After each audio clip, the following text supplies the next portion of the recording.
This is the first video documenting my flat 6 turbo build for my 95 Subaru Legacy. It's a car I've had for a long time, and wanted to do something sort of unique, something a little bit more of a challenge than the EG33 Turbo swaps, which this car had in it. I don't have footage of me pulling the engine, but as you can see, I did manage to film the pulling the transmission out. Hopefully I'll be better about getting all of the footage in the future. So, all right. Just got done moving the 6-speed over to get it in the car, and these things are heavy, like holy crap, much heavier than the 5-speed. I was surprised, and you can see, just compare the size. The 6-speed, the body of the 6-speed looks much bigger, so hopefully it's as beefy on the inside as it looks on the outside. So yeah, here just needed to strip off all of the excess stuff. The company I bought the transmission from was super awesome and gave me pretty much everything I needed to do the swap. So not waiting on a whole lot of stuff aside from just a new clutch.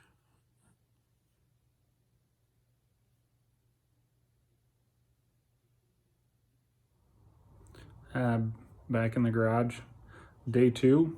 Last night I had a friend come over, help me get the new 6-speed in the car. As you probably saw from my last videos, it's a lot bigger. It takes up that whole transmission tunnel.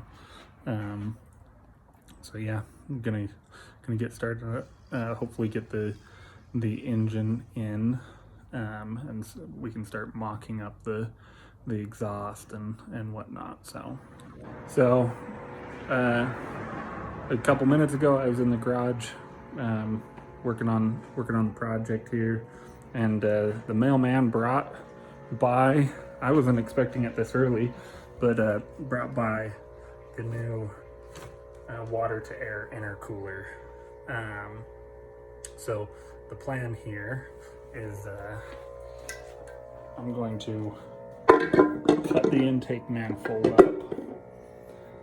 and I'm going to cut there, build like a little bit of a plenum here, weld them all together, make another plenum here, and then obviously there's another intercooler in that box that's going to go right here on this one, and then throttle body right there. All the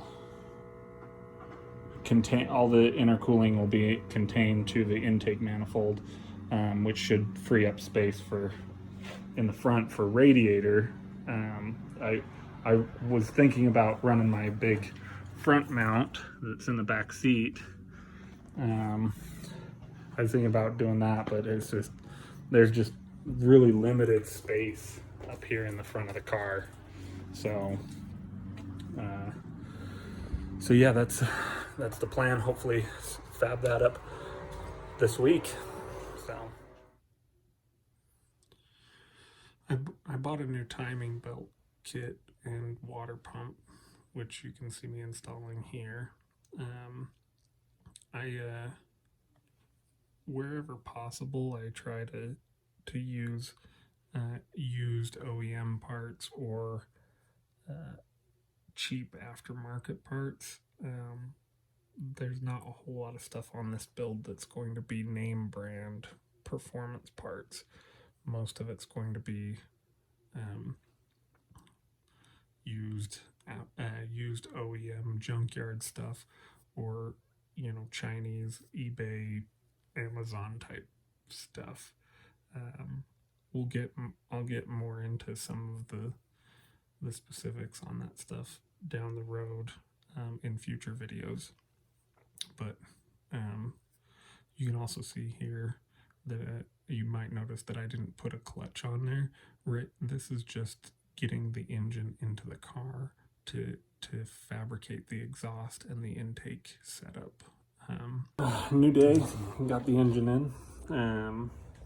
It's a pretty tight fit, as you can kind of see. Gonna have to do some modification here. I'm planning to I'm thinking about removing the hood latch, running pins on either side, and then trim this out and run the radiator on this side, and hopefully have enough room for radiator fans right here on either side of the support. Alternatively, might cut this out, this support beam out, and put a something that bolts in, make a kind of a custom deal. But we'll see as things go. Most of the rest of this is just waiting on parts. They're still coming in. I'm gonna do a little bit with the engine management stuff, and I'll show you guys some of what we got going on there. Not a whole lot going on here. Just cleaning up the garage and getting the car situated in a way that makes it a little bit easier to work on when I come home from work. I also used some of the Purple Power garage floor cleaner, and I was impressed. It did a really good job. So that'll wrap up everything for this video. In the next one, we'll be fabricating the intake manifold, the intercoolers, and then also we'll probably do some of the wiring harness. So stay tuned.